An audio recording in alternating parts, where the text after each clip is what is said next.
I've linked up with Hayley from the Resilient Hairdresser, who's going to do a workshop, because rather than closing for a day, I feel my team would actually benefit better if I could actually do a workshop where we talk about the different personalities we have, the dynamic, why it shifts, how to communicate, what to expect. It's just understanding each other and the way we work, because if we don't take that time to do it, what happens is throughout the year you just get peaks and troughs of amazing community spirit, and then like awful dynamics where the staff room is like the toxic room, and morale is low. It's always going to happen. But if we can understand it better, it's not about making sure it doesn't happen, it's just understanding it better, then it's a win-win. Yeah, I'm just going to put that question to you guys, community. Do you do team building, yes or no? And by team building, I mean close a salon, go away for a weekend. Is this something you regularly do? Or if you're a hairdresser, are you working at salons that do team building, yes or no? George? I'm going to get into it. I know a girl from Weller Mastercard program, and she actually goes to Ibiza every year with her team, and there's like 12 of them. And they come back with the best stories. They close the salon for a week to go away to Ibiza. I kid you not. Amazing.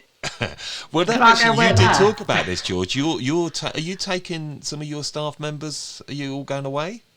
Not as of yet, but we did say that this is definitely something that I want to do, because actually, I'll be honest, like, I've been with some of my team for 10 years, and it's been a hard road sometimes, and actually we needed a bit of a lockdown to really appreciate each other, and now our relationships within the salon are the best they have ever been, and we do lots of little things, like we do breakfast together. Obviously, we sometimes go to the pub. Like today, we've had like Botox, filler, eyebrow day. So we do lots of little things, but definitely, like, I think a couple of days a year away would really benefit us, just to remember and appreciate each other. I think you can get stuck. It's like a relationship, innit? 10 years together, you get stuck in a rut. You need a bit of downtime, a bit of a break to really appreciate and become stronger than ever. Yeah, I think as well what sparked a little bit of this conversation, George, was you said, you get a bad apple in the cart, i.e. a team member that maybe could change the harmony of your team. So your teams come together, you've got somebody who comes along, changes the whole vibe of the team. Yeah, I think that's possible. I think that's happened to me before, but then I also think as a business owner, if I'm going to be perfectly honest, I went away and I was educating, I was leaving the team on their own. And I think when you do that and you're not in the salon, you're not like supporting each other and you're not looking after each other, I think a lot of negativity can just start naturally. So in actual fact, that's why I made the decision to not go out and educate as much, that we're going to do academies in the salon and we're going to do things together and we're going to push each other, all of us as a unit, instead of it's Georgia Bell doing this and then we've got society. It's just going to be our brand together, stronger than ever. Yeah. Do you do a lot of team building with Cabela, Jordana, in terms of, you say about the lifestyle is quite an important part for you, and mindfulness, in terms of education, new techniques? Do you bring in outside educators to your team and you'll have a team building day where you'll close the salon and work on a certain idea? So what we've got, like, quite a lot of books in the salon as well, and they're quite easy books, and we just kind of pass them around, and they're all about the different characters. Some of them about horoscopes, some of them are just there's one called The Zookeeper, which I love. It's an excellent book, and it talks about the zoo manager being like the manager of the salon, and how if you have too many monkeys or too many lions who tend to be a bit dominant, it categorizes you into animals and you'll understand each other quite a bit better. But then we also have a lot of socials, and I think that really helps, because once you've had a drink in you, you let your guard down and you talk about personal things, and it doesn't end up being just a bitch about clients. It becomes a little bit more of a relationship, which is really nice. So I think socials. It's funny you mentioned that, Jordana, because one of my earliest memories of meeting you was back with Hair Club Live Open Chair Night at Star of Kings, and I remember you came along you brought, I think it was the barber, night, and you brought your girls and team along, and I remember seeing at the end you were all getting absolutely smashed but having a really good time. And do you, yeah, but I thought how cool, you could see that there was a real good connection and vibe between you all, and I think that is so incredibly important, isn't it? But it comes back to that point that you were talking about, both of you were saying, look, you know, and lots of our people viewing in were saying, look, our clients are not our friends. Are your staff members, George, or your staff team, your friends? I think it goes in cycles, doesn't it? And I think, you know, I would Sorry, say I haven't prepared the girls with these questions, by the way, so they're not prepped on these. So I'm just sort of putting it out there. And I can't answer that, Dom. Sometimes it's good, sometimes it's bad. What can I say? What about At the you, moment, Jordana? it's good, so yes, they are my mates. What about you, Jordan? Are your staff? We can't even say staff these days. It's, you know, team members, whatever we call our work colleagues. Are they your friends?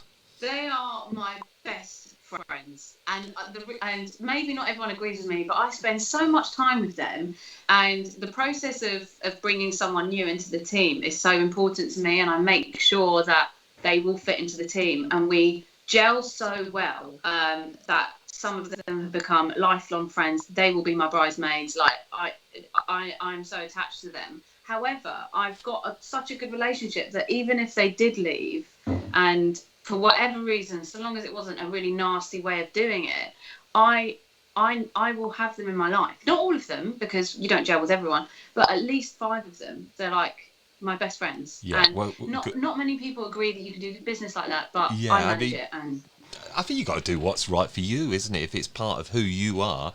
But sometimes I always think that we think our team are so close to us, but actually, I don't know if they always are, really. I think you tend to think, I'm going to look after them, my family, and then 2 years down the line, they're gone. They couldn't give a monkey's about you, to be quite No, but honest. I think it's about sitting down, and I think it's about including your team, and I think it's about getting their input. I think that's a mistake that I've made before in the past, where I've not, and I've just gone ahead and done it with my own idea.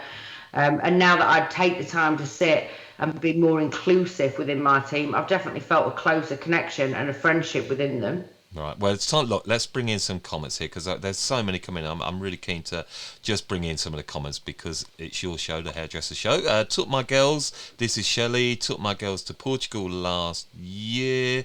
What else have we got? That's a question I'm going to ask you all. If you could take your team to one place, anywhere realistically in the world for one weekend, where would you go? That's your Ibiza. team building, right? Put your answers. Where would you go, George? Ibiza. Ibiza. Jordana, where would you go? I would take them to the motherland, Cyprus. The motherland. I'd take them to Ireland. I reckon we'll have a right good session in Ireland. I like my friends in Ireland.